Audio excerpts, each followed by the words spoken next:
Narsingdi মনোহরদীতে BNP chairperson সাবেক প্রধানমন্ত্রী বেগম খালেদা জিয়ার রোগমুক্তি এবং সুস্থতা কামনায় ইফতার ও দোয়া মাহফিল অনুষ্ঠিত হয়েছে। নরসিংদী থেকে সেলিম রেজার পাঠানো প্রতিবেদনে দেখুন বিস্তারিত।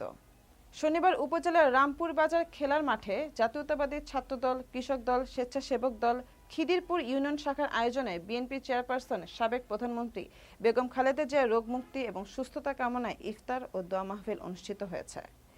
উক্ত ইফতার ও দোয়া মাহফিলে প্রধান অতিথি হিসেবে উপস্থিত ছিলেন নরসিংদী সরকারি কলেজ ছাত্র সংসদের সাবেক সাধারণ সম্পাদক ও সাবেক ছাত্রনেতা খম কামরুল ইসলাম।